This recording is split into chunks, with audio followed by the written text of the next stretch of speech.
Welcome to episode 4 of the Tonewood Podcast. I'm Matthew. Hey, and I'm Jake, and today we're talking about downsizing guitar collections.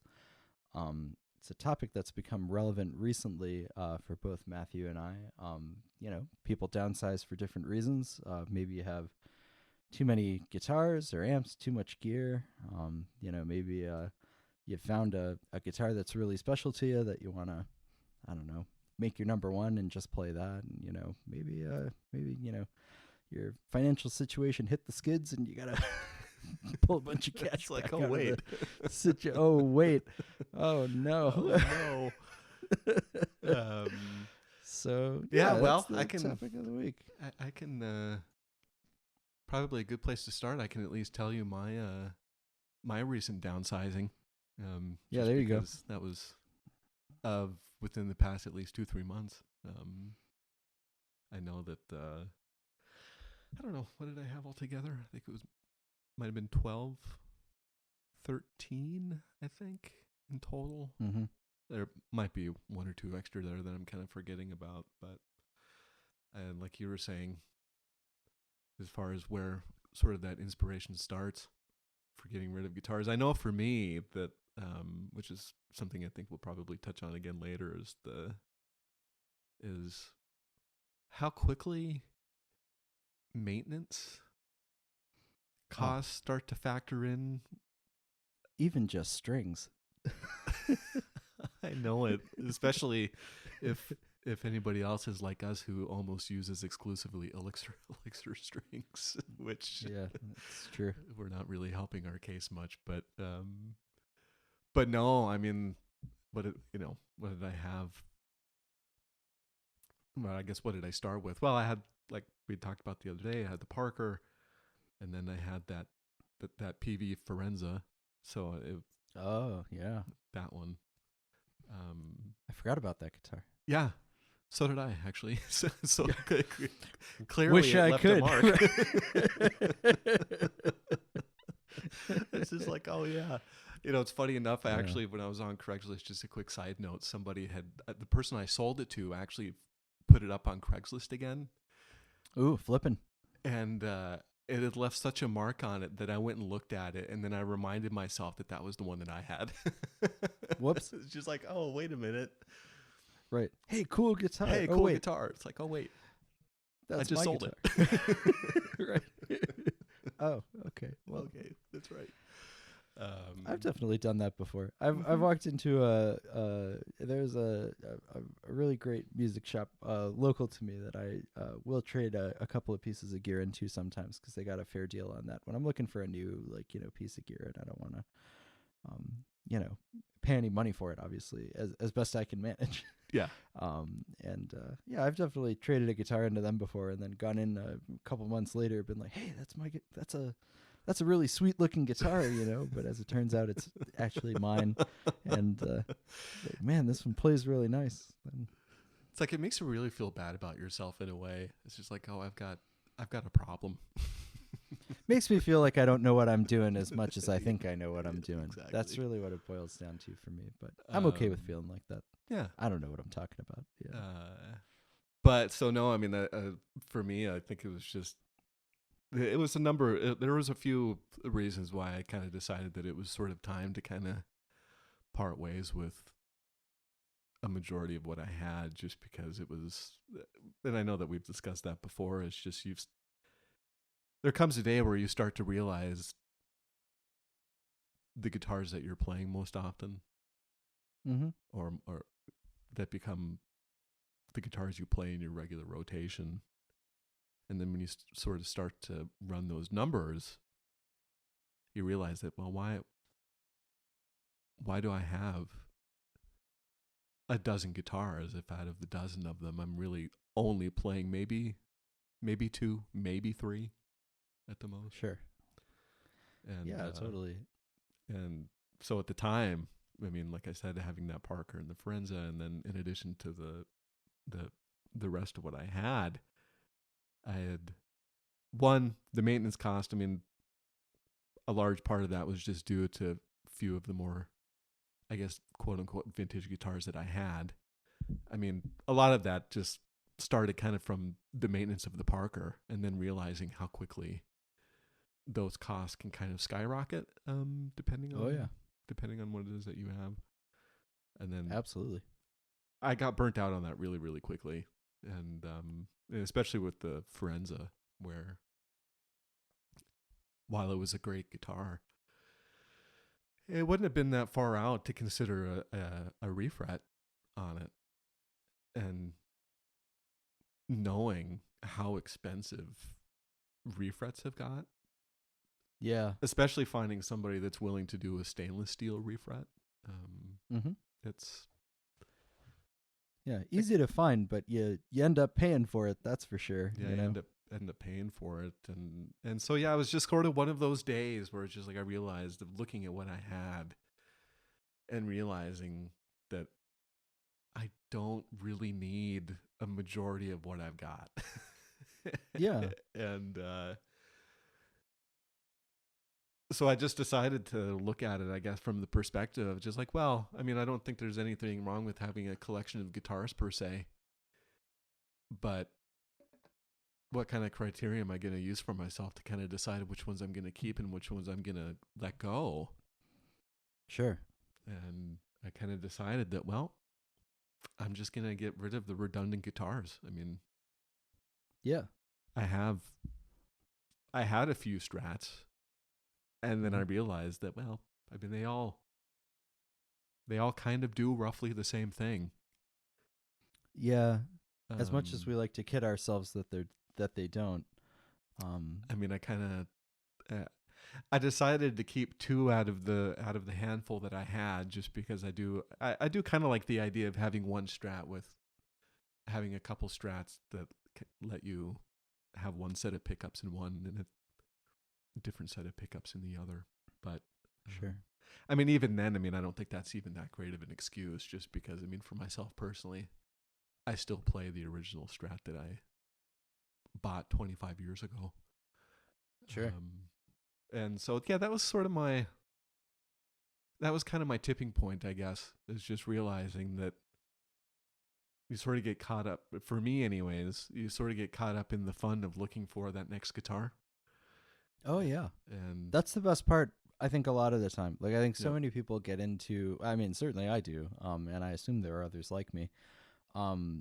You get it into your head that you're looking for a specific guitar or something, and maybe like there's something fun about hunting for it, like it could be really difficult to get, or like they could not be producing them anymore, which is a pretty classic example of something that's hard to find. It could be like an old signature model that they made for an artist that the artist has since parted with the company or whatever, that like maybe you're a fan of that artist and it's like hard to find. So any guitar, like I think like some of the people who do have large collections of guitars that like shopping for them a lot, like having a guitar that's like really collectible can sometimes be like particularly rewarding to find, especially if you can negotiate a good deal into it on top of it. Like definitely. That's definitely like it can be its own hobby in and of itself. So there's no pretense to what you're trying to do. It's definitely more of a shopping hobby than a guitar playing hobby at that point. But Totally. it is what it is. I mean, like shopping for gear is some of the most fun, and I think like I mean, a lot of the music stores know that, so like they make it a very cool experience to go in and try new stuff, and like you can especially clicking around on Sweetwater, you can always see like what's new coming in, like see if there's anything cool for you to buy or whatever. So Yeah, and I don't know about you, but so much of that stuff for me happens at night. yeah, sure, it absolutely does. Like I never do that during the daytime. It's like when I'm zoning out on the couch watching TV or something, if I'm bored, that's the guitar danger zone, because that's when my wallet's like hidden away, and it's like, please don't don't I don't need to be cashed out anymore today. Like we're done spending money. It's like, no, we could do a little more. Come on. I mean, it's even worse when whatever place you're shopping through already has your payment on file. So I mean, you don't Oh yeah, don't even have to go get your wallet. like It's just- everywhere it does, or you have a virtual wallet yeah, just waiting exactly. right there for you with all your shit in it. So, just to buy it now. But so yeah, I mean, Yeah. I mean, I know for me at this point, I mean, basically what I got to is, I mean, I got rid of half of what I got. So Nice. I got down to the the PRS, the McCarty, the Ibanez semi hollow, The semi-hollow body. Yeah. the Telly, Mm. the Fender Telly, my Fender Strat, and my Taylor 412. Nice. Um, 5 guitars, huh? yeah, Or well, you got 2 Strats, so I guess it's 6. yeah. That's right. Sorry, the second black, Oh no, second black it's all Strat. good. I'm astonished I know that. To be honest with you. Yeah, I guess the only reason why I did keep the black Strat around was just, I mean, that's actually a good example of of sometimes when a deal is too good to pass up. Is just Mm-hmm. a friend of mine had given me just a screaming deal on it. I mean, it's the same age. It's a 96 Fender Strat. Nice. As I think, in fact, I think it's the same year as my blue one. And he had managed to pick it up from, I think, a friend of his. And so I ended up getting it for the same price that he paid for it, which was, I think, like $300. So That's the deal. I mean, it's like, how that's a could great you guitar say for no to 300 that? bucks. Yeah, absolutely. Especially with like a Mexican standard Strat being $900 these days. I remember when they were $300-400 brand new, and I know that was a lot of money for me at the time. So So I think that's kind of where I think at this point now, I mean, famous last words, but I mean, I guess to be a little bit fair to myself, I know that I've tried to stick with that. Is that, I mean, I guess the caveat stuff to this guitar collection stuff is just that I should probably say that I don't think there's necessarily anything wrong with having a guitar collection per se, but for myself anyways, I mean, I think my limiting factor is just looking at guitars that do something that the current stock of guitars I have don't do. Sure. So, I mean, like the McCarty, the PRS, I mean, that it's fun.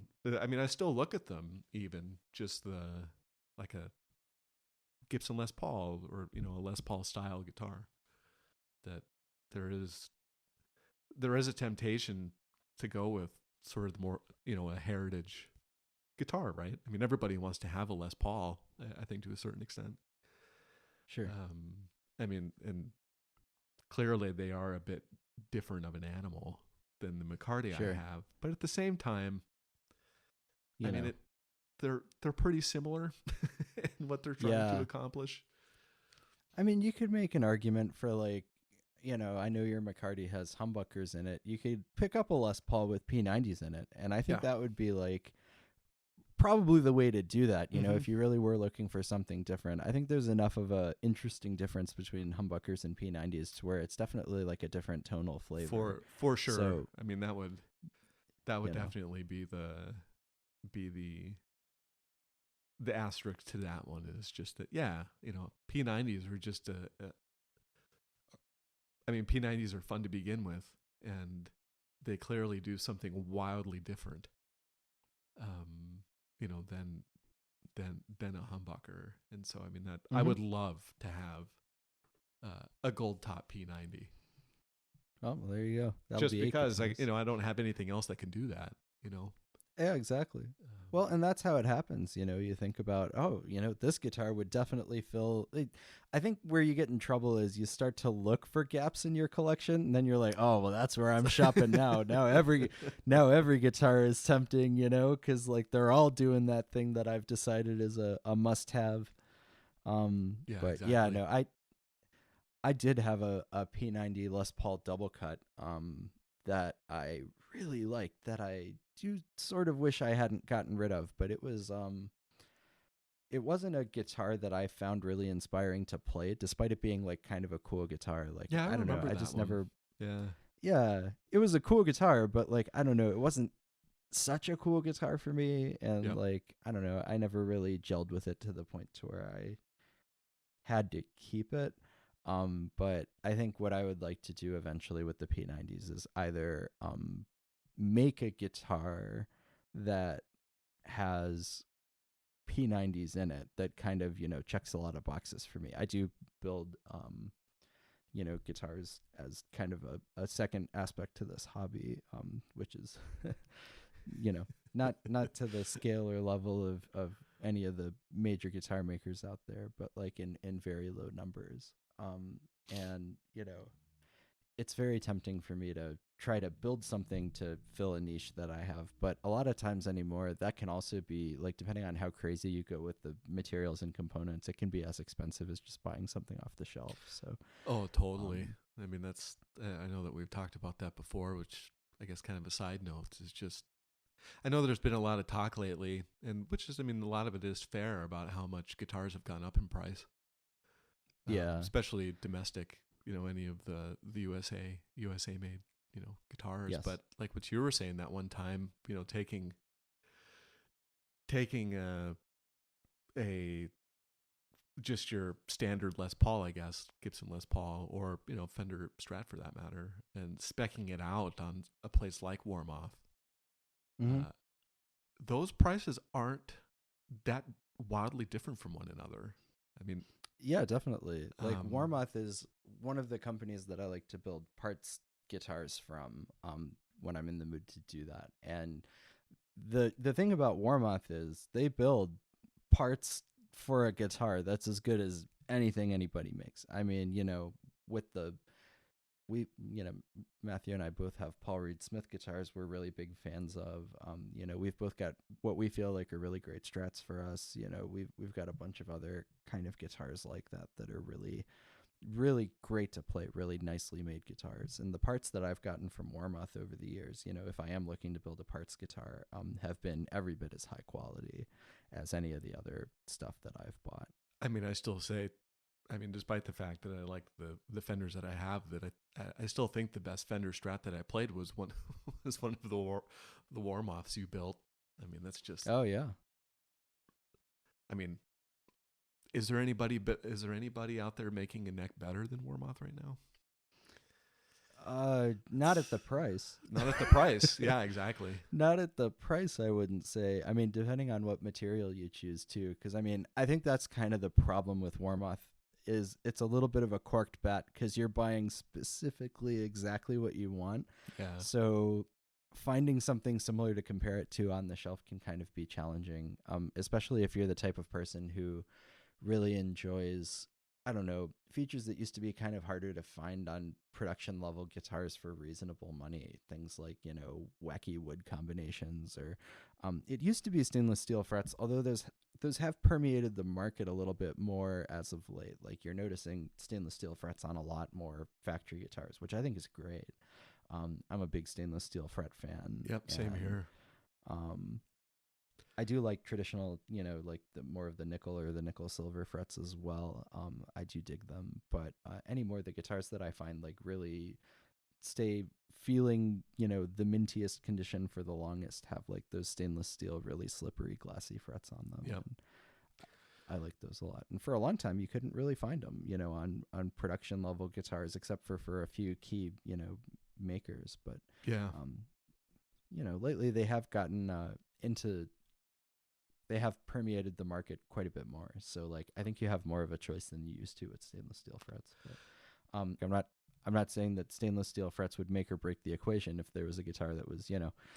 that's kind of going to be a recurring theme that you'll notice as we progress through the podcast. I always have an opinion about certain things, but I always add the caveat of it wouldn't stop me from buying the guitar if all the rest of the boxes were right, Yeah. because I know we touched on an episode or two ago on relic guitars, and I'm not a giant relic fan, but I definitely have a good respect for relic guitars. So while I don't know that I would seek one out personally, if the rest of the guitar was really cool, like yeah, why not? Yep. But stainless steel frets is definitely another one of those, just because they do tend to last a little bit longer. And kind of getting back to the maintenance consideration with having a large guitar collection, that's definitely something that factors in. Yeah. Especially guitars that you play a lot. It's not unrealistic to expect that in a number of years, if you really do, subject a guitar to heavy usage, you'll need some kind of refret. And the pricing on that has really gone through the roof. Yeah. I mean, and like I was saying at the beginning here, I mean, that was kind of one of the. I mean, I know that there's been some people that have made that comment that for the vast majority of players that have guitars with nickel frets, that I mean, if you have a collection, the likelihood of you encountering a neck refret or a neck refret is pretty low, Sure. which is true. But you know, at the same time, I mean, if you're dabbling in the used market in Right. guitars, which people Right. often do, that I mean, like the guitars that I had sold recently were a good example of that. I mean, they had been taken care of, but I mean, given their age, I mean, there was clear fret wear, and it was inevitable that I was going to be faced with a neck refret, and Yeah. I just didn't want to. I just didn't want to have to put up with that. To be honest, I mean, you know, I know a person can go the cheaper route of. I mean, you can certainly find places that will do neck refrets for $300-$400, Sure. which is pretty reasonable. But Yeah. kind of like, kind of like with you. I mean, I'm sort of at that point now that you know, if I was gonna commit to it, I'd rather have stainless. Yeah, and I wish that more companies would kind of give you that choice, even because I do. It's pretty rare that I would these days, but I'm mostly interested in the used market even now. I mean, I always kind of have been, but especially with like the pricing on a lot of newer stuff getting kind of um a little out of hand for at least my pocketbook. Like it's easier to sort of view used guitars as a little bit more accessible than new ones, but um you know like you were saying, Matthew, the issue that I find is when you look for a guitar that's somebody else's like main guitar that they have replaced or are looking to get out of, that they've Yeah, put significant play wear onto, and you can look and I mean, I can't tell you how many guitars that I've seen where the first, the cowboy chord frets, the first 5 or 6 frets are just totally blown, and yeah, may have been crowned and leveled a couple of times already. I mean, there's only so many times you can really do that before you get into the territory of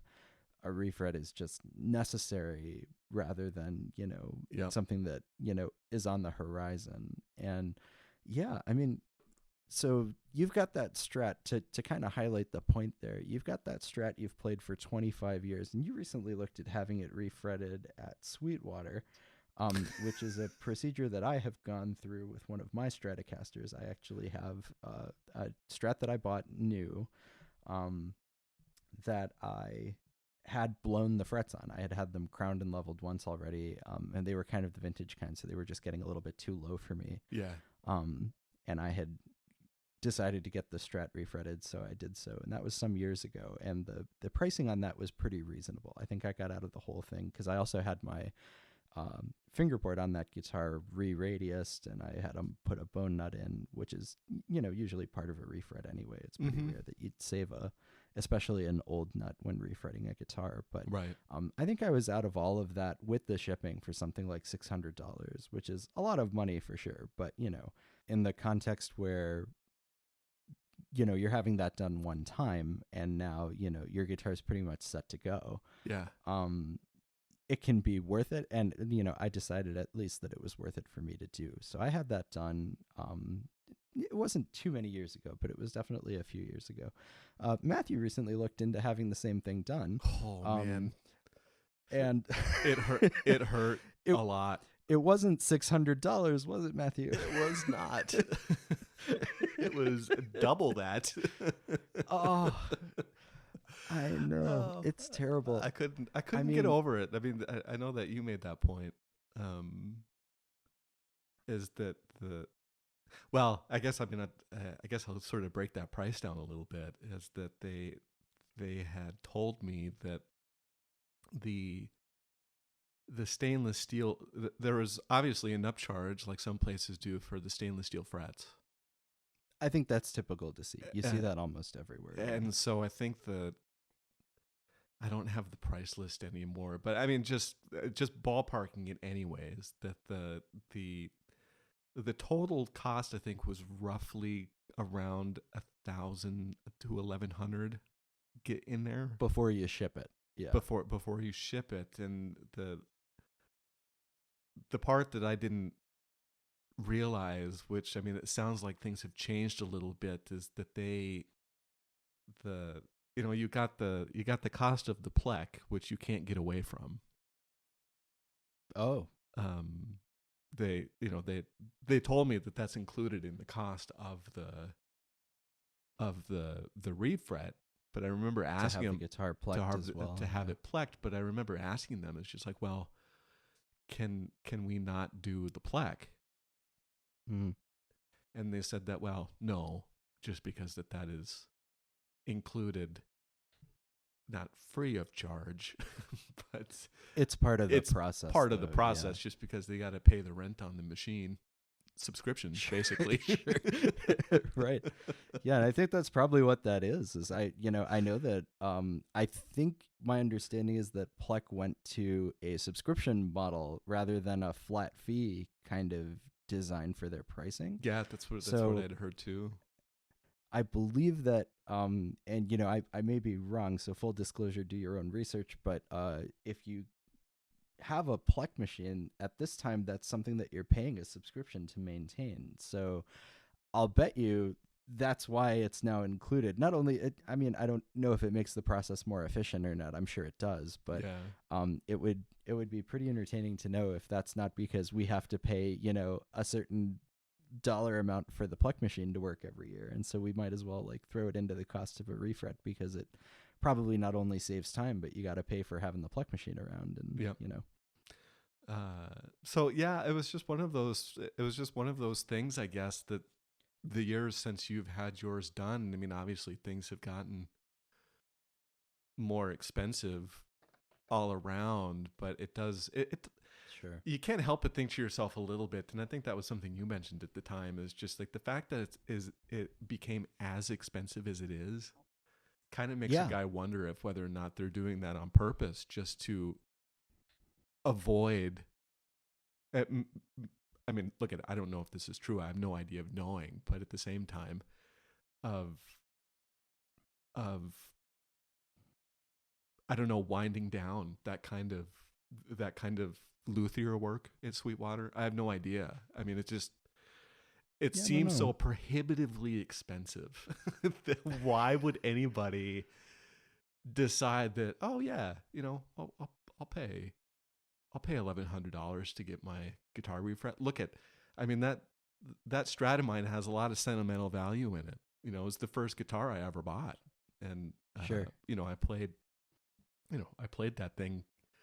That was the one guitar I had for like 20 years, and I Right. played that thing hours every Before day. you knew me. Yeah, I mean hours every day, and so I mean the frets are nearly level on that guitar, and so it's just, of course, I want to get it fixed. The original neck is broken in, and Yeah. but I want to tell you something. It's just like there comes a point though where it's like, I don't know if it's really worth it Yeah. at I that mean, point. you got to think about it. That guitar, so for reference, I think we're talking about a made in Mexico standard Stratocaster from Yeah. 1996. So Yep. I don't have that price list in front of me, but it was under a $400 guitar new. Yeah, Um, I think I would have paid somewhere at the time. Probably around 400, 450. yeah, I forget what it was, but that was probably like, with a case and, all that other good stuff with it. So the funny thing about that is it's kind of difficult to, outside of the sentimental value, know that you're spending what could be almost triple the price of the original guitar Yeah, I to know it. fix what is a very particular problem that a lot of guitars are going to run into, especially ones without stainless steel frets that you intend to play for a lot of hours, or to put a lot of hours on. Because I Yeah. mean, like with anything, I mean, if you have a guitar that you don't really play much, it's not necessarily a consideration. If you've got that Sunday afternoon guitar that you pull out, like I don't know, maybe you've got a a really high dollar, I don't know, custom shop Fender or something that you don't play a lot of, that you like to, have a Yeah. couple of beater guitars around and a couple of real nice guitars that you only pull out on special occasions. Like, I could see that. You're probably not going to run into that problem. Yeah. Um, but something like a player grade guitar that you intend to, really beat around and, put all your playware on, like, I definitely think that that's tough. And, I think you kind of get into that territory where, you just accidentally, I mean, you didn't buy that guitar intending for this to be a problem, 25 years ago, but Totally. at the same time, now you've got this $400 guitar you happen to be really attached to, and you're looking at a $1,200 repair cost for just one aspect of the guitar. Yeah. Yeah. I It mean, can be tough. it is something that I still struggle with a little bit, actually. It's just that, I put an American professional neck on it, which has been fine. Sure. And, it's one of those things, it's like, well, I mean, how much, I guess, how much is that sentimentality worth it to a person that, either you're spending $1,100 to get a refret, or you're spending $1,100 on a brand new guitar. Right. And, I mean, you're sort of roughly netting the same thing in a way. I mean, you're getting your old guitar back basically new, or you're getting an entirely new guitar. That might be, they've definitely changed some formulas since '96. So you could be getting something that could be a little more preferable for you, depending. Yeah, but, exactly. So it's just like it's or not. Yeah, I mean, that's certainly with the in terms of downsizing the collection. I mean, that Strat will always be the outlier a little bit in this collection. It's just that obviously Sure. I reduced it just to kind of help reduce the cost of overall maintenance on a collection. But then when you have a sentimental guitar that otherwise is still perfectly playable, and you reach that point where you have to decide that, well, yeah, how much actually is it worth to keep it playing? Totally. And the funny thing about that is, so you put that American replacement neck from Fender on it, and I don't know what in your opinion of the guitar, would you say that it was the easy fix that you definitely would recommend, or has it not quite been everything that you'd hoped it would be in terms of a fix for that problem? That's kind of an interesting. That was an interesting thing about the process, is just that, again, it's weird how just sentimental you get to some. It's sort of the equivalent to people that are just really on about having heritage only guitars. That's like, Sure. I'm not going to buy a Strat unless it's Fender. Right. And so it's just, that's kind of the same thing with this. Is just like, well, I mean, that neck is obviously so well worn in Right. and comfortable, Right. and it's a little hard to give up, especially considering, sort of, again, the that it's the original neck. Right. But at the same time, it's just, then you sort of get into that idea of just like, well, I mean, that's sort of, I mean, the modularity of a Fender. That was Leo's idea, allegedly.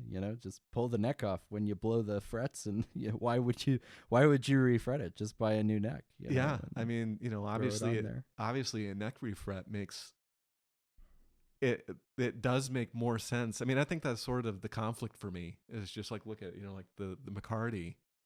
I mean, obviously when it gets to the point of a refret, I mean, that's a no-brainer. It's just like, yeah, well, it's a high dollar guitar. I mean, exactly. Those ain't cheap. You're not buying a new McCarty for less than a refret, probably. Yeah, exactly. And I mean, it goes without saying that, I mean, you can't. I mean, there is no modularity per se with the set neck versus the Fender. So I mean, it's like that's kind of the way I've been looking at it. It's just like, well, I mean, the Fender is kind of made to do that. I mean, it's like, Right. if something goes wrong on it, that you can. It's the Toyota Corolla. Sure. of guitars. Yeah, absolutely. 100%. So that is the one thing that if somebody is sort of in a similar position as I am, that has a guitar like that, that it kind of comes down to, I guess, of how much you value the keeping things original Sure. versus getting something, getting a like replacement that can effectively do the same thing. Yeah. I mean, that was the beauty of it, right? It's just like, at the time, I didn't really feel like spending the money on the neck refret. I wish I had when I thought Sure. about it. Yeah, um, it happens. but now, I mean, there was something nice about that. It's just like, oh, I'll go on to Stratosphere, and I don't know, that American Professional neck I think cost me $250. Sure. You know, I could buy 5 of those for Right. for the cost of what the refret would have been. So it's just it's certainly a more practical route. I mean, I think at the end of the day. Mm-hmm. Yeah, that makes sense. It's interesting because you kind of also run into that guitar Theseus problem. If you change out all of the parts on the guitar, is it still the original guitar that you had, or have you just slowly built a parts caster while you have I mean, honestly, discarded? that's kind of what this. I mean, that's kind of a good point. Just because it if I guess if a person can kind of step away from just sort of the history of the guitar, I mean, that's effectively what my Strat has become. I mean, the neck isn't Yeah, original, the pickups aren't original, the pick guard isn't original, the saddles aren't original. The only thing that's still original on it is the bridge sure. and Most of it. most of it, and and the wood that the body is made out of. Yeah, right. you know. Yeah, exactly. It's an interesting problem. So, like, would you say that you're settled on it and you're going to play it for what it is, or do you think that eventually you're going to probably get that refret? I mean, if I were to make a decision now on that, actually, what I would probably consider is just buying the tools myself. Sure. And And I think that's an interesting way to go. Because it was a little bit of a loaded question because I know that we've talked about like getting into refretting in the past. I mean, both of us have done a lot of work on, I mean, we've been talking now about the mental anguish Matthew's facing with one guitar. Multiply that out by 12, yeah. multiply it out by 30. I mean, however many guitars you want to get into, that's the real long-term cost of having like players of that great. And I mean, I know that you're talking about a budget guitar that just happened to turn sentimental that you played a lot of, and but I mean, if you're building your collection and you have a lot of guitars that you really get into very thoughtfully, that fall in love with as you play them, that's a totally understandable thing. And Yeah. when it comes time to refret all of those, if refrets are $1,000 a pop with the plec and the whatever, and I mean, that's a lot of money, multiplied out by however many guitars that you have. I mean, once you get into just the 6 that you have now, if you got to refret everything, that's, I mean, I think the MSRP on a really nice wood library PRS, Yeah, exactly. more or less, so And then I know for me anyways, in the area that I'm in, I mean, there's not a a, a big market of guitar luthiers. And so sure. if you live in an area where you don't have easy access to somebody that can do that kind of work, Sure. that kind of makes things a bit more difficult, especially if you're somebody. I mean, I'm not, but I mean, I know that's something I've certainly thought about, is that if you're somebody that also has, say, an amp collection, that, Yeah, right. I mean, for, again, using me as an example, that, I mean, there's really nobody. I mean, there is, but it's not that simple to, if you're living in an area where you may have one person that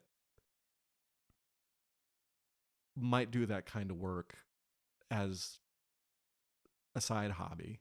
Somebody that's not necessarily a dedicated amp technician that you might find Yeah. in a more metropolitan area. Right. But yeah, so I mean, I guess I kind of wrap at least my side of it up. Anyways, I mean, that's kind of where I've gotten to the point now. It's just that, yeah, it's still there's, like I said, there's absolutely nothing wrong about having a collection of guitars. I think a good approach, at least from my perspective on that, is just looking at guitars from the perspective of them offering something that you can't get with a collection Yeah. that you already have. You know, and maybe shopping for ones that are worthy of the refret rather than not worth the hassle. Yeah, exactly.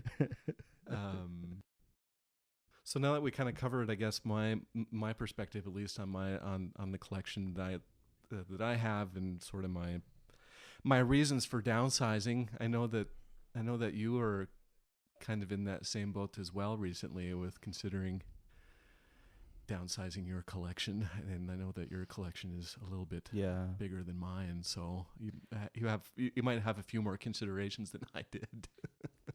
Yeah, I think you mentioned you had 13 guitars. I definitely hope to be able to get to 13 guitars. That would be really cool. I think I can do it. I do have a lot of guitars that try to cover a lot of different bases for me, but I think it's important to stay reasonable about them. So yeah, I do have. I think I mentioned a couple of episodes ago. I have 23 guitars, 22 or 23. The reason I am not sure is because I have most of my guitars hanging around my guitar room, but I do have the cases stored separately. So I don't know if I had like guitars that um, didn't make it onto the wall or Oh, something like sure. that when I moved. Yeah. That maybe I left in the case or whatever if I didn't have room for them. But I don't think that's the case for a lot of guitars. And if if there are any in cases, clearly I can't remember what they are. So those can probably go pretty easy unless there's something really sentimental. Yeah, I was gonna say you might be surprised when you start looking. That's right. That I would hope I would remember about, but Yeah.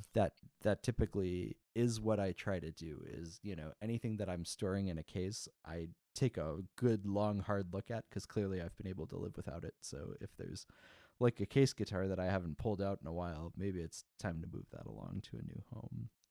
Yeah, But that makes sense. yeah, despite having that many guitars, it's actually a pretty rare occasion for me to buy a guitar that's a keeper. Um, it doesn't happen a lot. Like I think like a lot of other people, I went into the pandemic with significantly fewer guitars than I had, and I kind of did, I mean, it was a cool use of money because we weren't commuting anywhere. We weren't, able to go on any vacations or anything like that. So it was a cool use of money to kind of shop around for something to do. And that's definitely where my guitar shopping hobby came from. And I have been working to lose it since, kind of like those, COVID 15 pounds everybody Yeah, put on. But, totally. you know what I mean? But so I'm losing both of those things. And it would be helpful to kind of downsize from a lot of the guitars that I bought during that time.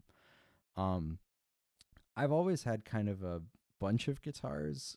I haven't really always had this scale of guitars, but pretty much since I got to the point to where I was like, making some money and working professionally, I've definitely had an interest in buying, and, not really flipping guitars. I did do that for a time, but I found that was largely not super worth the effort, at least for me. Yeah. So that's not really why I got into it. It was more just because I wanted to have a collection of things that, got me sounds that were close to the songs that inspired me to play the guitar. So I was a really big Stevie Ray Vaughan fan. So I wanted to get a Stratocaster kind of earlier on because I also listened to a ton of the really Stratocaster centric music. I really liked Eric Clapton. I really liked listening to,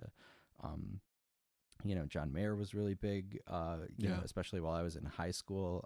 He was kind of at, a major household name and really played some excellent guitar. I was kind of all of those great Strat players that we all know and love. David Gilmour, especially Pink Oh yeah. Floyd, was a big one for me. Yep. Um, all of those guitar players that we knew and loved was sort of the tones that I wanted to try to chase as I practiced, getting better at playing the guitar. And so I think early on, as I mentioned, I started with an SG copy that was an Ibanez.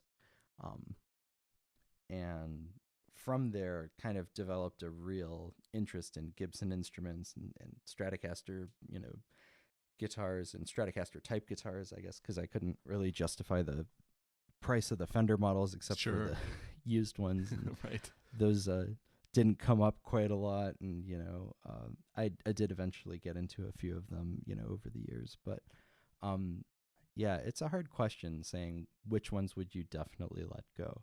Because sitting around, looking around, I definitely have a wall of like, especially the different Warmoth builds that I've done that like I really jive with. But, you know, when you actually get into the practice of like, oh, okay, do I need to have all of these guitars that I've made, for example, out of parts, or like, that I've actually taken the time to bandsaw out and try to very amateurly put a finish on and Yeah. bolt a neck to, like you're Right. getting into, I mean, obviously there's not really a giant market for that kind of thing other than like, in the parts market. And, a lot of times the effort of selling guitars can really fatigue somebody to where like that's not really the fun part of it's way more fun to buy guitars than it is to try to sell them and get out of them, because you deal with it doesn't really stop at the sale. You deal with a ton of people asking you questions, which is good. I mean, I do the same thing. You try to understand what it is you're buying and getting into. But There's definitely always. I know that when I mean, most of the guitars that I, well, actually not most, all of the guitars I had sold locally through Craigslist, which is Craigslist where I am is actually pretty decent. mm-hmm. It's not as sketchy as I would say that it might be in a lot of other places, but I mean Yeah, even I mean even then, like you were saying, it's just sort of you're sort of playing customer service in a way that I mean yeah, you're having, and I don't I don't have a lot of patience for just, I mean, this is going to sound kind of cork sniffery, I guess, but just questions that don't have anything to do with the way the guitar plays. right. Nitpicky questions that are just questions for the sake of being nitpicky. I guess. I mean, Yeah, it's I stuff like guess that that makes sense. it's stuff like that got old for me, and it's like, nah, I don't want to put up with that anymore. Yeah, well, it's kind of the reason that neither of us runs a guitar store. It's not that like, I do love talking about guitars, and like, talking with people about guitars is really definitely something that I consider to be a lot of fun. But Yeah. I think talking about selling a guitar, when you're actually trying to like negotiate things like costs and shipping, and if especially if people ask you a bunch of questions about like why did you set the price here. I mean, I think everybody who's ever sold a guitar has had some industry expert messaging them like, oh well, Yep. I buy a lot of these and I've never paid over X amount of dollars for them, and it's been, years and I'm not paying over X amount of dollars for it. It's like, well, I mean, when the guitar is not for you, like if you can't make a deal, like it's not like there should be any hard feelings. You just can't make a Just deal. can't make it It's nothing work. personal. Yeah, Like, exactly. right. One guy's trying to not let this go for a song, because you don't want to lose a bunch of money that you've got tied into it, but at the same time, like, you don't want to like overshoot the market and, not be able to get what you're asking for it. Yeah, I mean, exactly. you can see everything when you're getting rid of used guitars. But that's kind of the reason why neither you or I own a guitar store or deal with guitar retail, I because couldn't like do we it. don't. Yeah, I I don't. couldn't do it. It's not that I don't have the patience for that kind of stuff. It's just like it's really difficult saying, having somebody ask you a lot of questions about your guitar that you can pretty clearly tell early on are not going to buy it. you know, Yeah, I mean, you that's can. what's frustrating for me. Like when somebody messages you like with lowball offers, just wasting your time, that can be so annoying. That's. I mean, I know in the experience of that we have, that we both have with that, with, I guess, used guitar, a guitar store that has a used collection that they accept guitars in from other people. That, I mean, some of those some of those places, it's just like you could almost tell that the people behind the counter are largely nice, Yeah. but at the same time you can kind of tell that they just don't have the patience. I mean, they see so many people that they probably know who's in there looking to buy versus just a bunch of tire kickers, just Yeah. looking around. And that's the frustrating thing too. It's like, I think that there's a balance of understanding an instrument that you're actually really looking to buy. I think that Yeah, there's definitely, and I've done that myself, where you kind of ask all of the questions that you have prior to like deciding to pull the trigger on a guitar. Like I think that's a really smart thing to do. Where it does get into the realm of a little bit silly is where you have the tire kicker guys that are, messaging you about your guitar and like, trying to, I don't know. I've definitely had people, ridicule aspects of my posts before about like different guitar listings that I've made. yeah, Um, Somebody was trying to convince me that because I have one really funny one where I got messaged on Reverb many, many years ago. And if you're our one listener, forgive me. It's a funny story at your expense, but you know, it wouldn't. It's nothing personal. It's just a funny story. yeah, But I had I think it was an American, like one of the reissue production level, like um I think they're called the American Original now. That used to be called the American Vintage Collection, things like that. But it was yeah, a reissue of like a 1950s maple board Stratocaster with like a soft V neck profile and things like that. yeah. And I had it in the I had it in a one of the finishes available, and I got a bunch of messages about it from, on the whole, really, really nice people, and one actually did end up buying it, and really loved it based on the review that they left. But uh, it was just funny because one of the people during the course of selling that guitar that messaged me was asking about the weight, and I wasn't a guy who really used to list weights with guitars. If I do sell them now, I do try to do that. Sure. But I had one person who messaged me that was like, um, how much does the guitar weigh? And I put it on the scale, and it was kind of on the lighter side. It was like um 7.9 pounds or something like Mm. that. It was just shy of 8 pounds. It Mm-hmm. was like pretty reasonable, but not the lightest Strat ever. But Sure. it was a pretty light one. And I had somebody message me, and they were like, "What's the weight of the guitar?" And so I weighed it for them, and I said, "Oh, it's like 7.9 pounds." And they were like, I love the guitar and everything about it, but I only really buy guitars that are in that 7.5 pound range." And I was like, wow, That's that's one that's big eye roll. that's right. Yeah, I mean, I get it. Like, I get not wanting to buy a guitar that's too heavy, Oh but yeah, the no, I get that for point sure. point four of a pound's difference seemed like a silly amount of seemed like a silly reason to write off the guitar for me. And I still do. Like, I It mean, I does. definitely, as I've gotten older, I understand. Like, a lighter guitar is almost always better on the backs and the joints and the Oh yeah. you know the what have you. But it just seemed like a really funny, because like I wouldn't consider a 7.9 pound Strat to be that heavy. But it was No. just pretty entertaining that this person was like, oh, that's just way too much for me. Like, but I get it. I mean, some people need to have some excuse not to buy a guitar, I suppose. So like, if it's anything over that 7.5, having that easy cutoff is like, okay, that makes sense. Yeah, I mean, I guess that. I mean, I could see that kind of being a.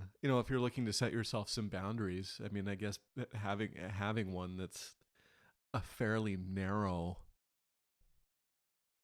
a fairly narrow boundary is probably not a bad way to do it. I mean, look at. I mean, like you were saying, there's guitars that are obviously too heavy, but Right. when you're talking point 0.4, 0.5 pounds, that's not much. You that's, know, especially yeah, I don't really think so either. I mean, if no, it was like wildly different, I would get it, but something yeah, like that was a little bit funny. So like, we definitely, Matthew and I have this running joke now. When we buy guitars, we always ask if they're like 7.5 pounds, because of that. So we always have fun with that no, these it's days. 7.7 pounds. It's like, yeah, That's right. I'm I out. was like unplayable. I Unplayable. wouldn't even buy it. Right. I'd send it right back.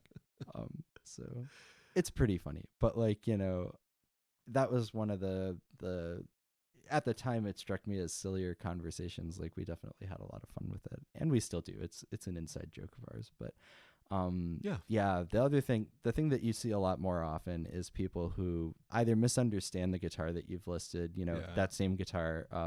Somebody else that ended up getting really aggressive with me was like, asked me a ton of questions about the guitar over several days.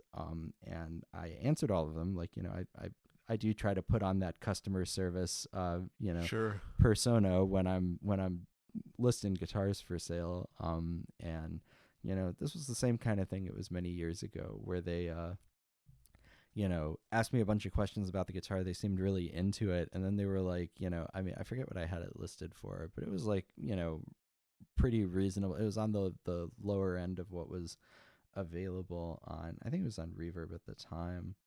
And, they were like, so how much room do we have in negotiating the price? Because I feel like there's a ton of room on this. I was like, it's like you I may mean, feel that, but yeah, I was like, it's kind of already listed for a deal. And, they were quibbling over shipping too. And I think I used to have my shipping set to like $60 or something. It was enough to where I could usually ship the guitar with the label for about 40 to 50 and then cover like, I'd kind of split the packaging with the person was my rationale for it. So like the box and the bubble wrap or whatever that I'd put in there used to be like, I don't know. I never broke it down per guitar because it never really mattered that much to me. But I'm sure yeah, it was like in the range of like $10 to $15 for the materials at least, if not even a little more than that. yeah, that makes And sense. so for most places, I figured I could probably get it to like almost anywhere in the US for $60. And then also like, package it well, like, cause I always use, new boxes when I could, Yeah, cause I didn't really have a lot of music stores around me at the time that could like, you could walk in and sometimes they'll give you like old boxes or whatever that they're breaking down anyway. But, yeah, um, totally. that's definitely a thing, but I didn't have that luxury available to me at the time. So it was, yeah, I felt like it was reasonable. So they were just giving me a hard time. It ended up being that I don't know for a fact because I was, they got kind of aggressive with me and I was like, okay, I'm just not going to respond to this person anymore. Cause like pretty clearly they're not only are they not going to buy it, but like, even if they did buy it, like I'll bet you that would just be like way more of a hassle than whatever I had it listed for was worth. And Oh, I was that like, if somebody like that was to buy it, the likelihood of them responding with a problem when they get it oh, dude, would be pretty almost high. guaranteed. Yeah. Almost guaranteed. It's like, hey, I hate these 9 things about it. I want my money back. It's like, yeah, It's let's like, just cut to the chase here. it's I don't just think this guitar's for you. But at the same time, it was entertaining because they were.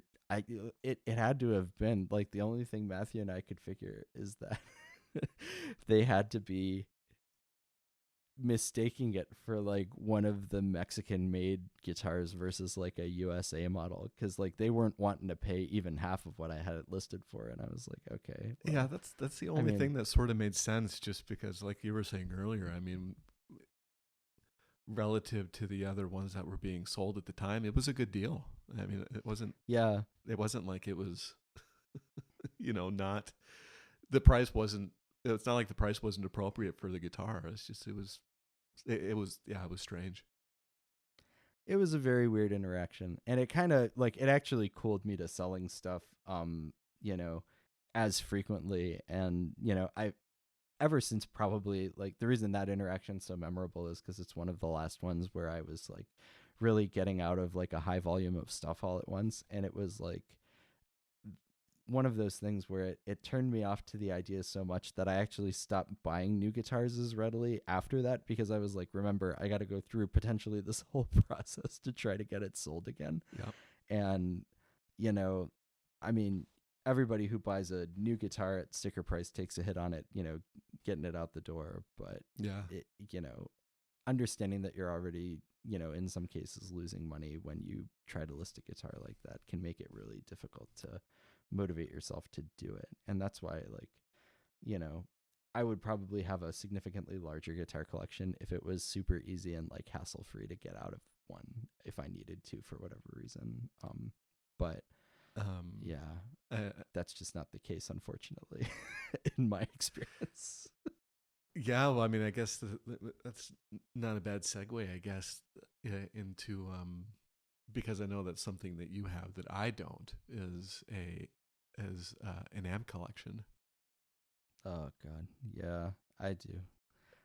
The amp collection is, I feel, a little bit more justified than a large guitar collection. So I know that people have that debate all the time of, do you want to buy like an expensive guitar or an expensive amp? And I actually do not own an amp, despite having a lot of really, really desirable circuits in my amp collection. I don't have one. Well, no, okay, I do have one that was like what I would consider to be a lot of cash for an amp. I have one that I think I paid over $1,500 for. All of the rest of my amps are pretty, like, I would say super reasonably priced. But Yeah. the reason for that is because a lot of them are kit amps, or like, have been built for me by, different friends that I have that are, I have friends that are electrical engineers and friends that, like, dabble in amp and pedal design and electronics work like that. So, Sure.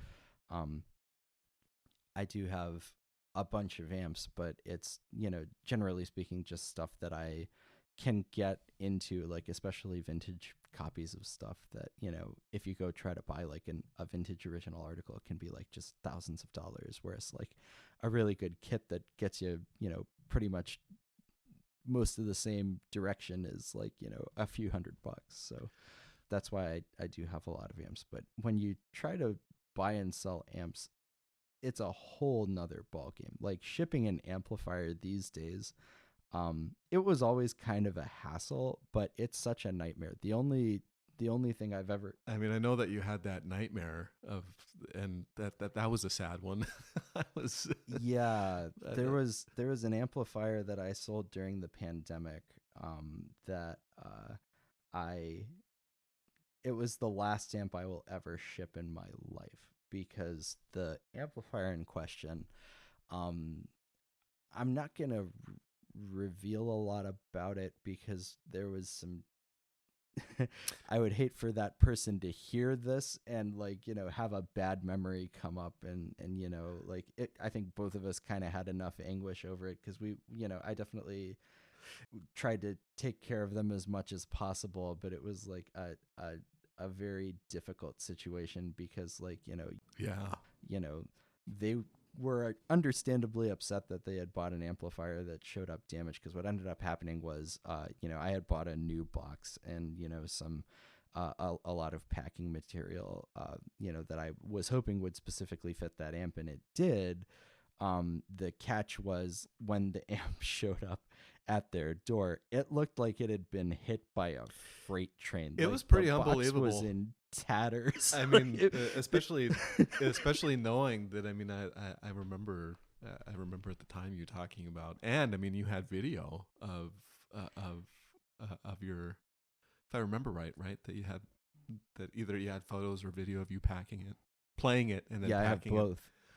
I have both. And Every time I've sold something, to get ahead of those negative, like when I do list stuff, I try to take very, very high quality photos, especially of all the blemishes. And I also, unbeknownst to the buyer, take a complete video of me plugging it in, powering it on, playing it right before I package it. and then I don't cut the video at all. I like power it off, let the amp cool for like, a matter of minutes, whatever. If it's a tube amp or like if it's a solid state amp, like, you don't have to worry about that really as much because the glass tubes are what's really fragile. And then, Yeah. if it is a tube amp, I'll usually pull the tubes out of the amp or leave them in at the buyer's request if I always ask. But I will pull the tubes out of the amp and like wrap and package them separately and, make sure that they make it in transit. And, yeah, you'd get new boxes all the time because like a used box with a guitar is generally speaking probably fine, especially if you're double boxing it. But with an amplifier, you not only want to try to double box it if you can, but you want to have a brand new box that's like as structurally sound as possible every time you ship one, because amplifiers are not only super heavy, but they tend to undergo kind of a rigorous trial during shipping, almost always, even in the best of cases. I mean, that's what made this one I mean, seeing those pictures was just wild because I mean, yeah, looking at it, the only, like you were saying, the only thing that you could think of how that amp ended up in the condition that it did is that either somehow it fell out of the back of somebody's of the truck of the truck, and then they ran it over, ran it over. I mean, it was just it was a sad story just because that was such a beautiful amp. I know it was a really special one. Really nice It was unfortunate, and like it was entertaining after the fact. Now, I mean, in the moment, it was, Matthew described it as a nightmare. That is 100% what it was. Like, the buyer was angry and like understandably so. I mean, I totally was on that guy's side because like, he paid good money for this product and it shows up like looking like it did. It was very shocking. The photos that I got from the buyer of that amplifier was a disaster. And then, I won't bad talk any specific company, but the online marketplace that I sold it to was like being a little bit uncooperative, maybe is the best way. And it was a situation where I don't think it was, I mean, obviously it was somebody's fault, but it was like, it wasn't really, I mean, it was kind of the shipper's fault. I won't disclose what shipper that was either because I don't want any trouble with that. But it really was something where I had taken really careful videos of this amp working perfectly and like really put a lot of care and attention into making sure that it made it the best way possible every time. And it just went so wrong on me that time that I swore it off completely. It's to the point to where I actually will not sell an amp anything except for locally, which is kind of a shame because usually I have to drive a significant distance, as my Craigslist unfortunately stinks. I live in an area where it's not sketchy, it's just like there's the same like probably handful of people on there that are buying and selling the same old gear, and it, nobody really wants what I've Exactly. so. I mean, that Craigslist covers such a large area that I mean, it's kind of hard to. You definitely get your own cast of characters over there, but oh, for sure. But so I end up having to drive to like usually the nearest large couple of cities is reasonable. So I'll drive to meet and like kind of explain it, and I try to be as fair to the buyers as possible because I know they're paying gas and stuff too, as am I. So like we kind of make it the fairest it can be. But for that reason, I definitely don't sell a lot of amplifiers, as you can imagine, with all of the hassles and stuff put into it. I think I mean, this again would be another question that I mean that you have far more experience than I do. Is that with respect to an amp collection that you have, the vintage amp market has always been an interesting one. Yeah. Just because I mean you can get some shockingly killer deals on amps that sort of wrote the rule book. I mean, as far as look at your Bandmaster, for example. I mean, Yeah, You know, that's my favorite y- y- amplifier. It's not even close. you got a circuit like the Bandmaster that has influenced so many amps moving forward. That I mean, that's and they're still somewhat readily accessible. Yeah, With the caveat that they've been maintained and have been. But I guess my ultimate question here is, I mean, I guess if somebody is kind of is sort of interested in having, say, more than one amp, or like what we have typically done with guitars, where you're searching for amps, or you're rather searching for guitars, and you start to kind of develop this collection. That I mean, do you think that there's any pointers somebody should keep in mind if they're interested in buying amps but aren't too sure of the best way to go about it? yeah. Well, you want to try to play stuff as much as possible. I think you've got to. I'm not by any stretch of the imagination an expert in this. I'm just a guy who has done this a lot, so I have some experience with it, but not as much as some. The thing about amplifiers is you have to think of the purpose of the amplifier for how you're going to play. Like if you're looking for something like a pedal platform, there are different rules to amp buying depending on the situation that you're going to use it for, and your typical preferred signal chain that you have in mind for it when you are purchasing it. When I look for an amplifier, I'm looking for the full package. I want something that can really have an impressive, clean sound, at least as best as possible. And I mean, I'm a sucker for the kind of tube gain that you can get out of really cranking old, Yeah. Fender circuits, especially. I have a JTM 45 that's a hand wired clone of a JTM 45 that was built for me, and I I have cranked that before through a 4x12 cabinet, and it's an ungodly, earth-shattering sound. And It is an when amazing you sound. it's an amazing sound. You totally get like everything that it throws any suggestion of even mentioning the word bedroom volume out of your vocabulary, because there is 100% no reason to think of that. Like, I mean, you're not going to have it in your studio apartment, and dime it and then piss off everybody that lives near you.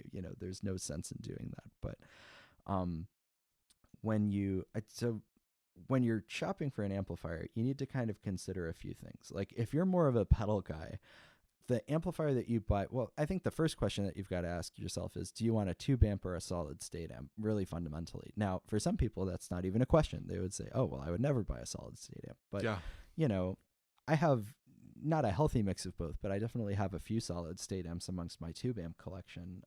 And, I have ones that I think sound really good, but you've got to kind of decide what it is that you're looking for and then try to chase a sound that achieves it. And the way to do that, in my opinion, is to get in front of that amp and play it with ideally a guitar that you own already, that you're very familiar with. Right. Or you need to play it with a guitar very, very similar to one that you're very familiar with, that you can, have a good understanding of how that amp is going to respond to that guitar. Yeah.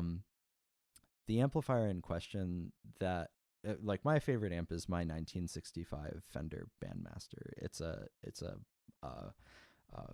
what people call the 60s, the black faceplate circuit that Fender had. I believe mine is pre-CBS because it's from the earlier half of 1965. I'd have to double check on that.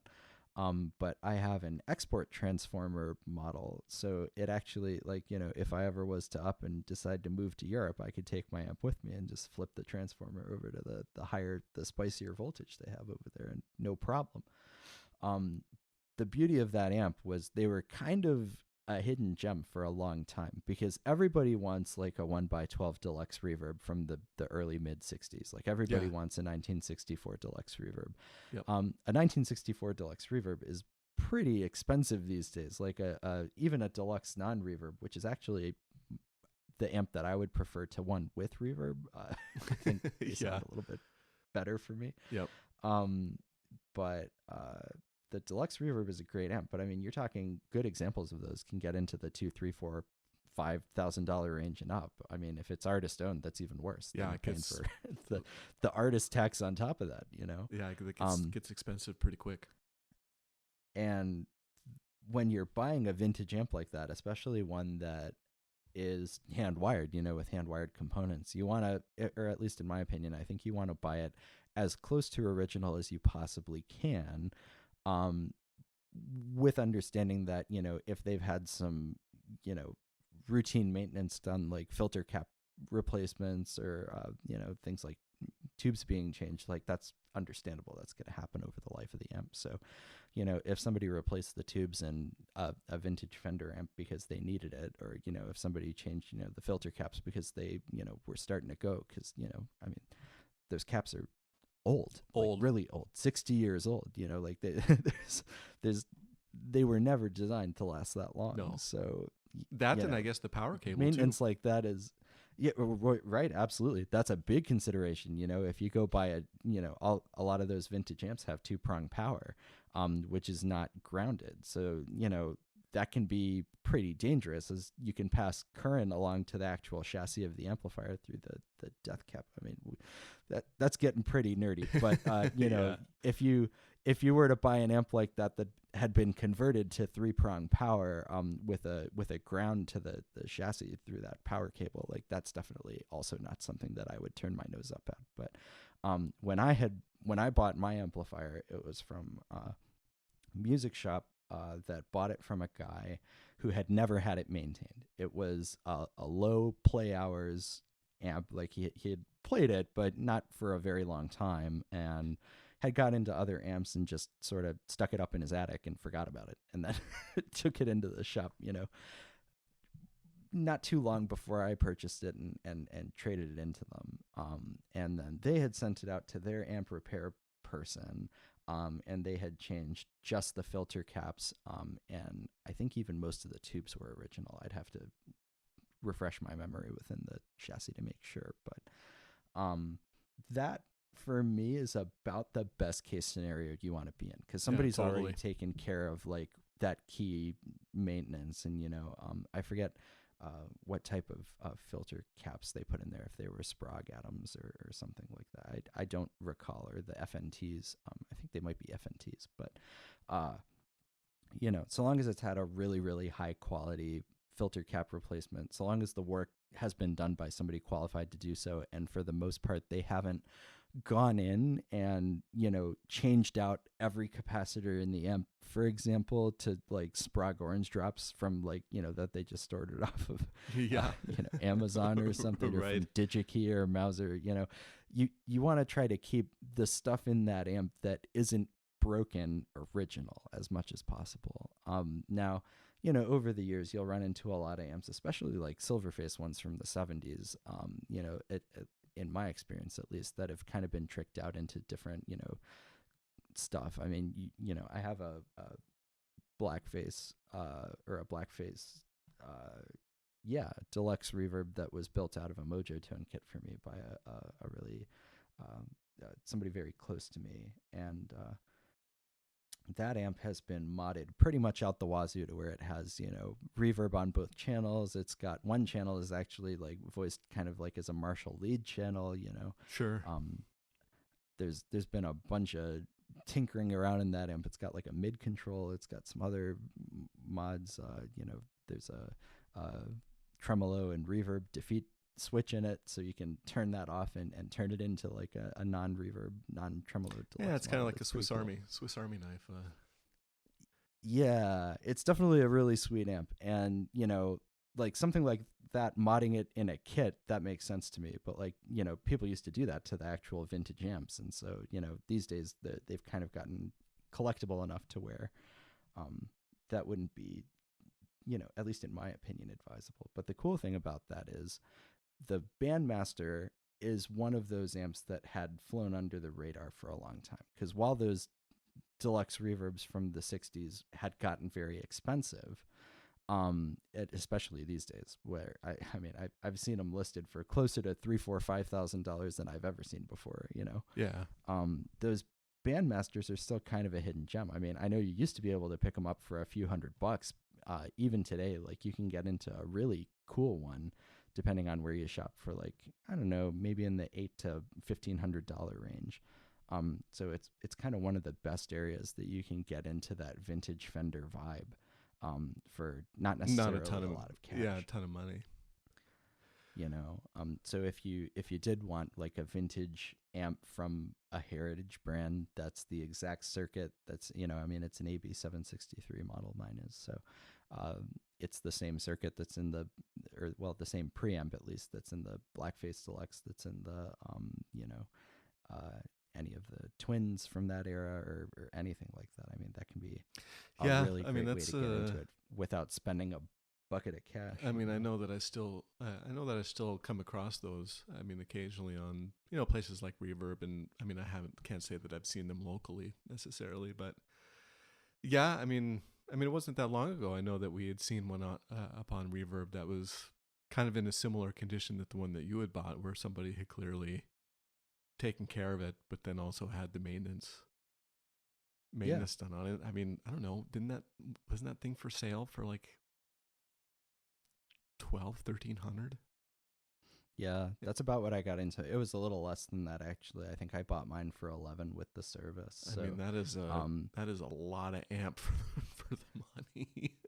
it's a ton of, yeah, I mean, right? And it's a used amp, but it also happens to be like a cool vintage one. And they're, yeah, for whatever reason, just not as collectible as the combos from that era. Yeah, I mean, I think with, I mean, I think that's what kind of makes. I think that's sort of the fine line. I think, which when it comes to, I mean, collecting anything for that matter. I mean, whether or not it's Hmm. guitars or amps or like in my case, watches. Just, I mean, anything really. That, I mean, I think once you sort of start to focus down on what it is that you're sort of most interested in, um, that I think that kind of helps to have a pretty well-rounded collection that's not necessarily redundant in things that you don't Yeah. need to have around. I mean, not to say that there's anything wrong with that either. I mean, I guess that's the thing when it comes to collections of anything, is that, I mean, everybody at the end of the day, whatever makes you happy, right? Um, Absolutely.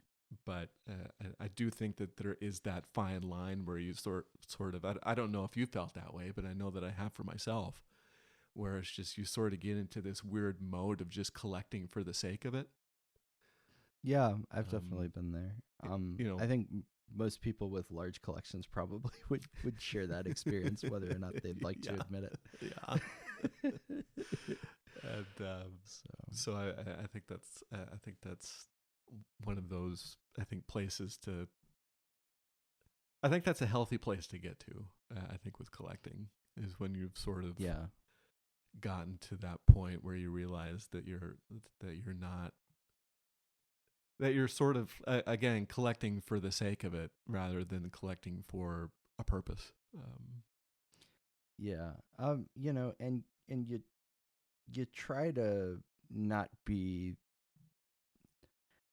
somebody who just buys stuff for the sake of buying stuff. Yeah, I will say that, like, of all of the guitars that I've owned over the years, I never really have felt that I've bought a bunch of repeat copies of the same thing. yeah, I know that people who play out, who like to have backups of their guitars just in case one goes down or whatever, that makes sense. Like, hmm I definitely can see into getting into one or two of the same guitar, or even three.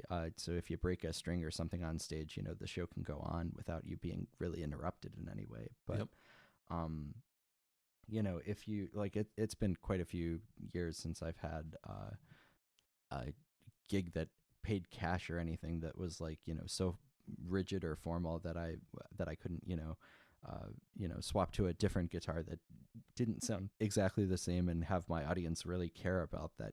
I don't think I've ever had an audience member when I've played a show or something come up to me and be like, I really, I didn't care for the tone of your Les Paul versus your Telecaster. Like, I'd have preferred you stayed on the one. Hasn't been a problem that I've experienced from a non-guitar player who, like, then proceeded to nerd out with me about the guitars I was playing. So, Exactly. A generic audience member will never tell the difference. No. I can't say that I've experienced that either. But that's because I'm not a professional guitar player. I mean, like, if you were like putting on a specific show, I get it.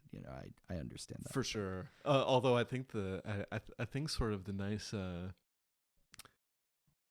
it's a good way to say it. Kind of the, a good example, I think, that people should look into, even for those that are professional musicians. Mm-hmm. Especially with, like, with how popular rig rundowns are. I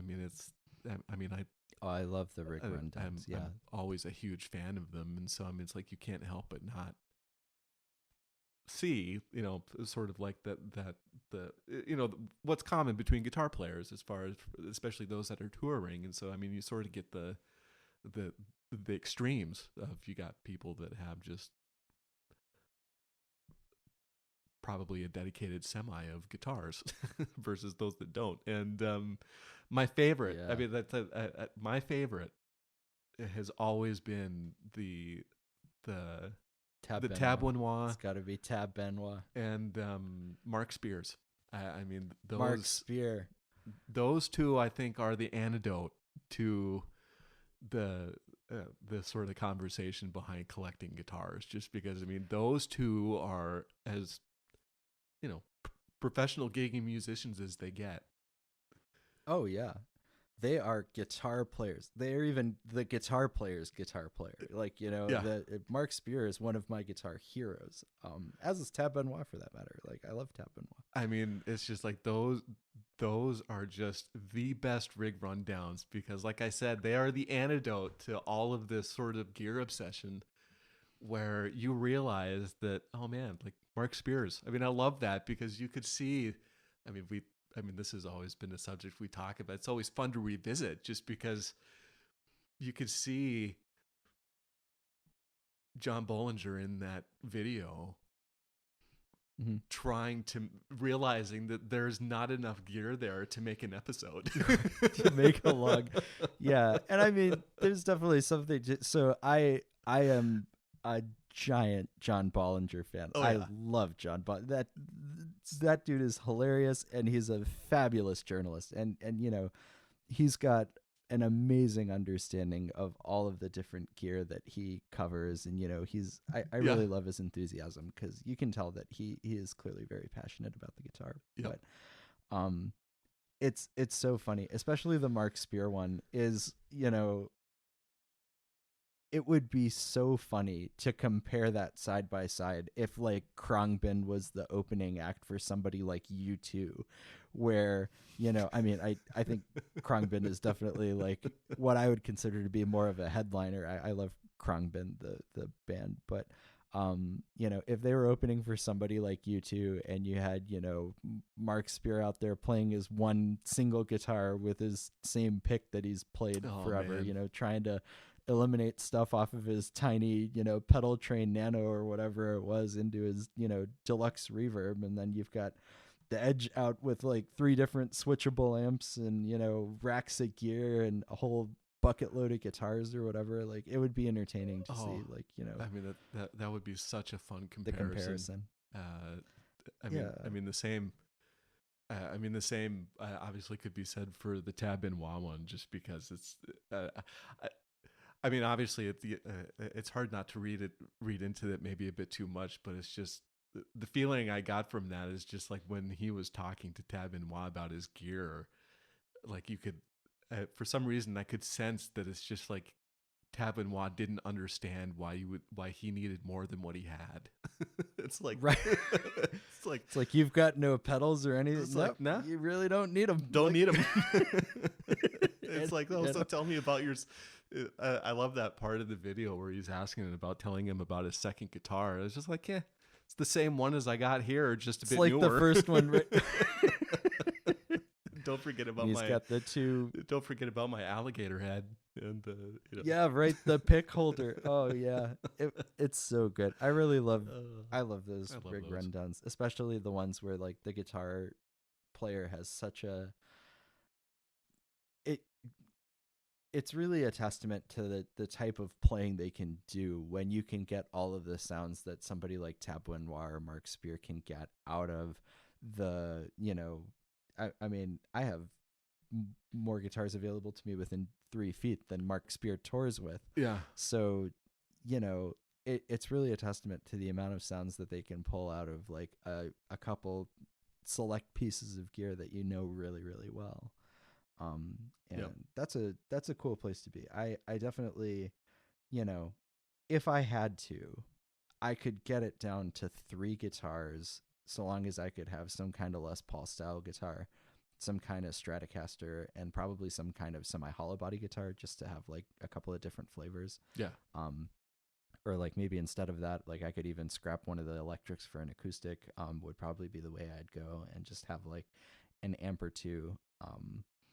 Probably more than one amp. I would consider myself more of a amp enthusiast than a guitar enthusiast at this point, because I like all of the different tones that you can get out of kind of a arsenal of amplifiers. Yeah, But, I think you get more. I think you get more out of your. I think you certainly get more out of your money, out of an tweak amp, in there. tweaking there than you Yeah. do. Trying to buy another Strat or a different Right. a different Talk flavor. yourself into right, talking yourself into this one's gonna sound different. Like I mean, all of that's getting into kind of the silly thing. Like I do think that us it's not really silly. Like I don't know what the right word for it is when you have like a large collection of guitars, because it's definitely a really special feeling. And I think for me it was more worth it, or it was something that I questioned a lot less when I had a lot of friends who played the guitar that would come over and enjoy them with me. Kind of since the pandemic, like a lot of people have, drifted away and, moved away, in some cases for work, in some cases for, different reasons, like, Yeah.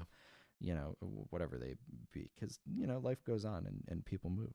It is what it is. But, when you don't have kind of the same level of people coming over and enjoying your collection with you, it kind of makes when it's just you sitting all alone, it's not really as much fun to sit and Yeah. plug all of the different amps in and move all the different guitars around and like Yep. compare the pickups and stuff. And I mean, I think a lot of people really enjoy that. But Yep. it's not something that makes as much sense, because if you're really just like looking to chill out on your couch and play the guitar for a while, I find that I'm picking up the same one almost all the time. So, Yeah. you know, Yep. Same. having 23 really feels redundant. Because at that point, for me, it's more about just being interested in playing the guitar than it is about,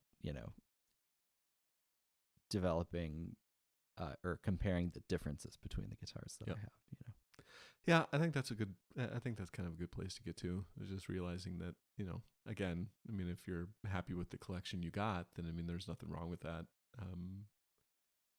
But at the same time, just sort of being aware that that I think kind of like what you were saying earlier, looking at it from this perspective of playing the guitar rather than just Yeah. simply owning it. Right.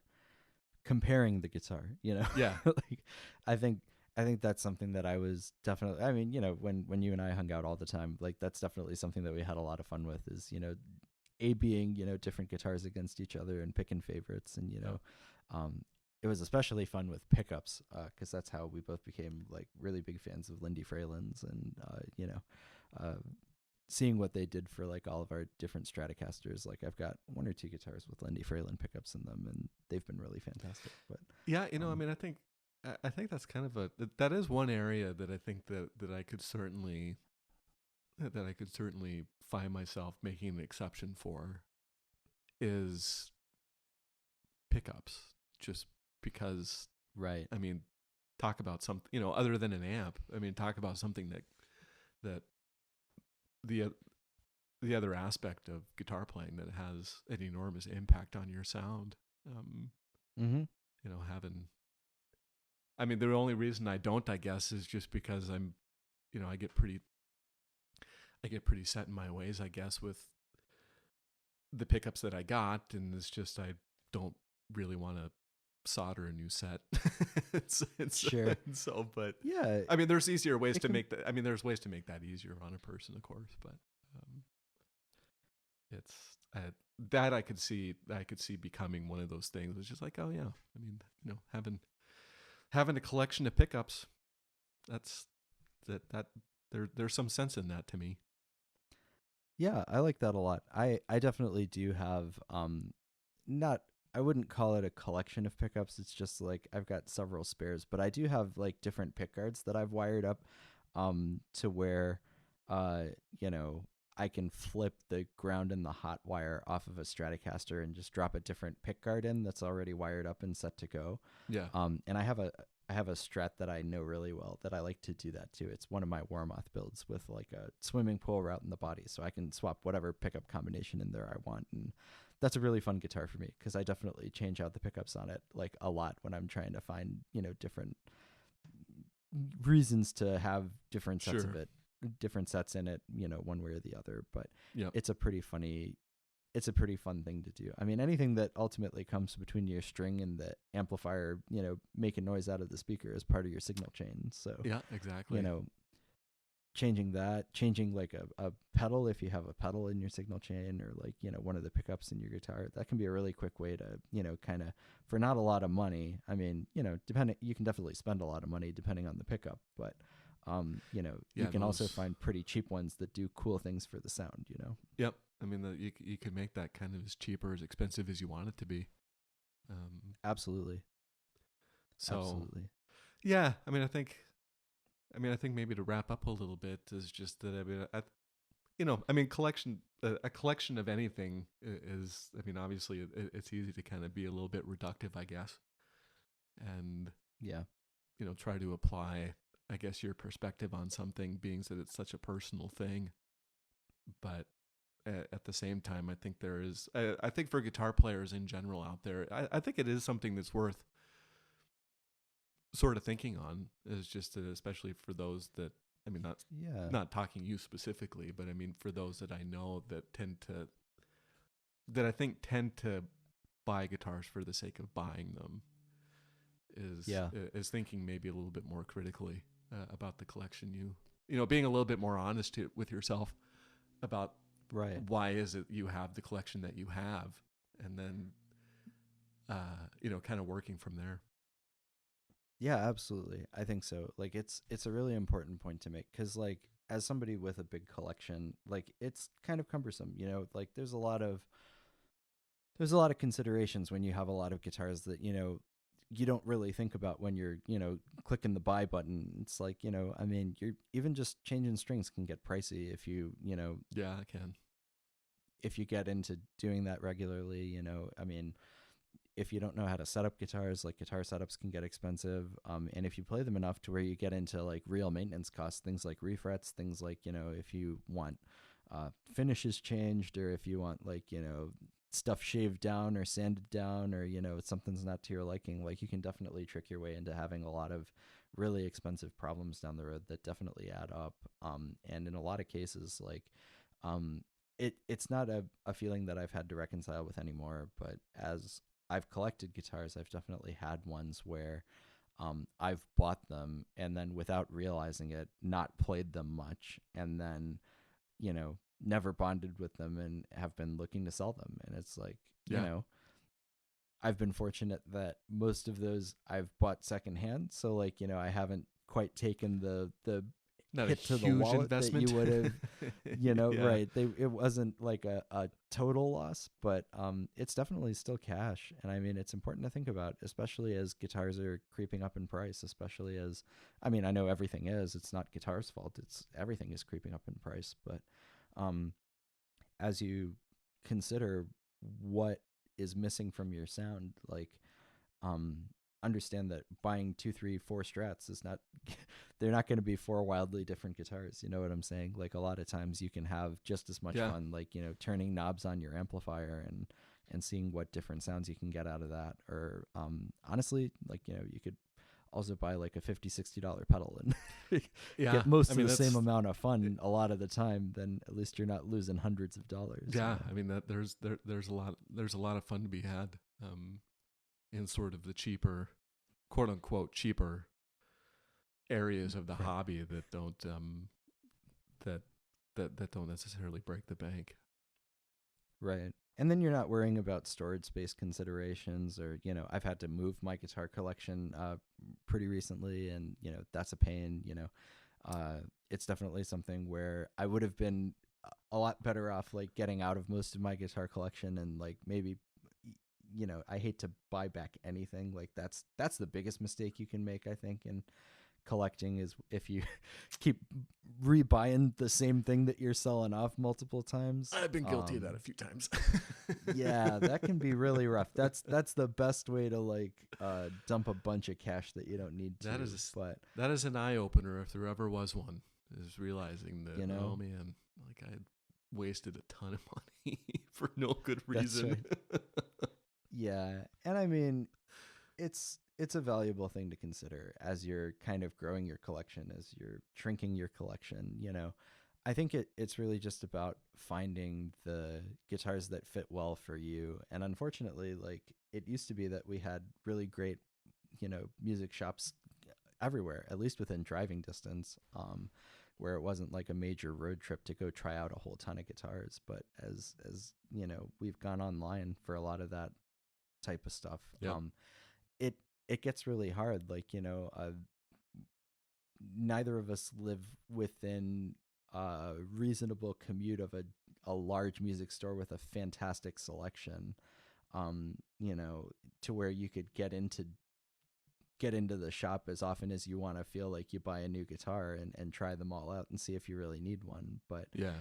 because we've now got that, buy to try situation in the market, you can kind of get into a situation where you're buying guitars to try them, maybe more quickly than you want to. Yeah, well, I mean, have it's to, just think about downsizing out of that I mean, after the fact. I mean, there's just so little risk involved nowadays with buying guitar sight unseen. I mean, especially if they're new. I mean, look at Yeah. Sweetwater. I mean, I know we've both been there. Just that Oh, sure. the shipping is fast and there's typically no questions asked returns, and Yeah. The impulse to buy is hot. it's as great as it's been that there's that technology now that makes guitars way more readily accessible. It comes with its own issues, Yeah, as well. definitely. Definitely. And it's a tricky thing to reconcile, but I think, like, the important thing for me is, although I mean, I'm grateful that my guitar collection is not bigger than it is, all things considered, because it definitely, like, could have been. I've been telling myself no a lot more than yes, for a reasonable amount of time these days. So, Yeah. like, I definitely don't buy every guitar that I think is cool. It's significantly less than that. But because I know, like, Matthew and I are guilty of, we'll text each other links to guitars all week long, and, be like, we'll say, hey, look, look at this fantastic guitar. It's like, oh yeah, that's cool. And then, that's It's like, do I need the new Kramer hot dogger? No. That's right. But do I really want to buy that? I don't, but I do. But I do. But I don't. But I do. So yeah, it's Oh, man. it's really it's fun to window shop, but, like, Oh, yeah. The thing about that is, even though I've had, like, the large guitar collection, even though I've kind of turned over quite a few guitars in my time, I don't really regret it, because I don't regret the guitars that I've sold, because almost always I tend to stay excited about the guitars that I have, or find reasons to. Yeah. Maybe is a better way to put that. Yep. But it's also helped me kind of understand what it is that I like in certain guitars, what it is that I like in certain amplifiers, and with that knowledge, I can now like be a more careful and informed shopper if the need arises as I move forward. Yep. So, um, it's definitely not like a woe is me story. Like I'm obviously very fortunate to be able to have the experience with the guitar that I'm able to, and I recognize that like it's not necessarily something that everybody can do, but you know unfortunately, I think it's the type of thing where, with all of that online shopping and with it being as easy as it is, it's kind of substituted one of the major advantages to sitting in a music store for me, which was, getting to compare all of the instruments in real time. Yeah, you get the immediate feedback, And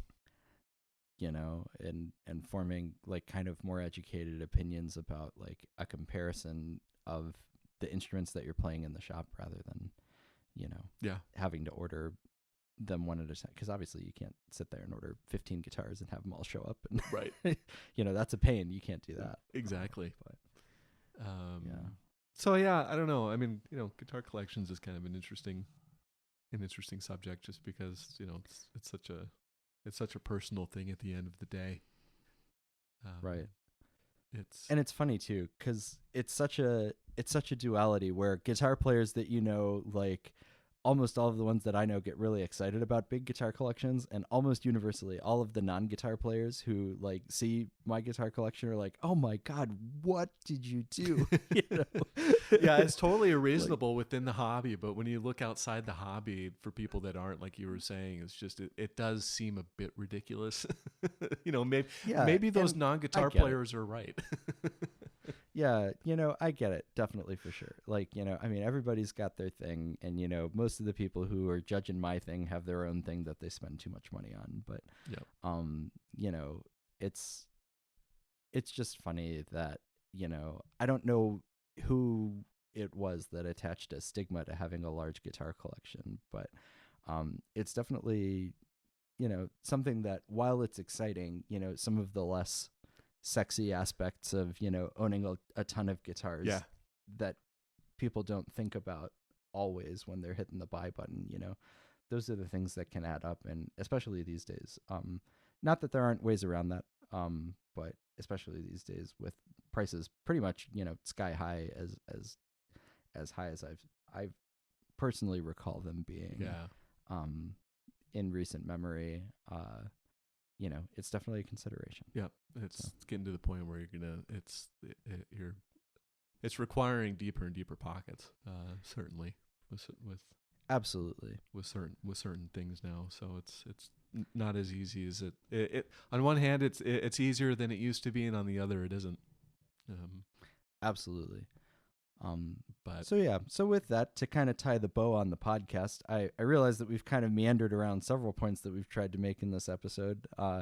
This is a conversation that Matthew and I have snippets of as we kind of go through the different conversations about the guitar that we have, but we never really sat down and just hashed out like the whole guitar collection conversation in one sitting. So I think we kind of meandered and tangented our way into pretty much a consistent message over the last. Yeah, I think so. It's been a couple of hours for us. I don't know how long the actual episodes can end up being, but it's been a really good time. I've enjoyed the talk. Yeah, and, same here. Yeah, maybe to kind of tie the ribbon on it. We can put it this way: like, both of us are people who are familiar with like downsizing guitar collections, maybe more so than we'd even like to be. I think, at least for me, I would say that's the case. I don't know about you, Matthew, but yeah, definitely. It's something that I think is necessary. Like, for me, it's a constraint on space. It's definitely a constraint on maintenance. It's a constraint on moving. Because I am not in the position where I have like the ability to settle in one spot quite yet. So I'm looking forward to that. But moving, maintenance costs, all of that, it kind of adds up over time, and it instead of just playing the guitar, when it's it's the moments that it's not exciting that it kind of gets to be like, hey, maybe I do have too many guitars, and maybe I need to, slim it down into what I can reasonably like stand to live with. Yeah, it becomes more of a job in a way than a hobby. Yeah, because I do change my own strings. I do my own setups. I do, Yep. most of my own electronics and repair work. Just because, I never, it was more of a need to do so historically because financially I couldn't really afford like expensive, guitar repairman visits every time I had a issue. But, by screwing stuff up until I figured out how not to screw it up, I got to the point to where I can do a lot of that work now. So, Yeah. it's not as bad as it definitely could be. But, when you get into that range of it's every problem with every single guitar multiplied out by however many guitars that you have, it gets to be a little bit of a hassle because nobody wants to feel like, I've definitely had that feeling before where I felt like, dumb or stupid or whatever for buying a guitar and like, having it break on me or whatever. Or, Yep. you always feel like a genius when it shows up in the box at your door, but when you actually have to get out of it or whatever for whatever reason, maybe you're just cutting the cord because you're not driving with it, or like you can't get a good sound out of it for you. Yeah, that's definitely all considerations to keep in mind. Yeah, nobody likes that feeling. Nope. So in the attempt to minimize that as much as possible, while understanding it's always going to be there to some degree, but Yep. The guitar should be something that you do for fun and a hobby. And if it starts to turn more into a chore, like it's definitely possible for it to do that and for that to sneak up on you if you're not paying attention to it. Yeah. So, keeping ahead of that and making a few more, nuanced decisions about, rather than impulse buying, like, a bunch of stuff that you think is really cool, like, Yep. taking the time to delay it and not do that. We've been guilty of both, I think. Yep. And are That thankful is- to say that impulse buying has kind of, been sunset in both. Yeah, our I think guitar we're careers, I hopefully, think we're finally on the other side of that a little bit, which is good. But yeah. Thanks so much for listening to the Tonewood podcast. This has been episode 4, where we've talked about, guitar collection downsizing. I think it's a topic on everybody's mind at some point or another, and especially those with like a lot of guitars and, other people to please. So, yeah, it's nice to flesh out every once financial in a while. considerations. That's right. It's easy to, kind of cut the cord once in a while and, free yourself up from old stuff that, you even might be attached to, but you Yep. don't necessarily need or use anymore. So, I've definitely enjoyed the conversation. It's been a couple of hours for us. I don't know how long it's going to edit down to, but I had a great time. It's always a It's pleasure always, talking about this kind of stuff. Yep, always a fun time. Getting to the bottom of these major issues that we're all facing as guitar players. So, Yes, critical. That's right. Right. On demand, Critical whatever issues. you would call that. That's right. Talking about the hard topics. So, we appreciate anybody that's listened this far. Thank you very much for your support and for bearing with us as we both learn how to be podcasters more effectively. I think it's going better every week. I hope that you, the listener, find that as well. Thanks so much for sticking with us. We will be back next weekend with another upload of the Tonewood podcast. And until then, we appreciate it and have a great week. See you in the next one.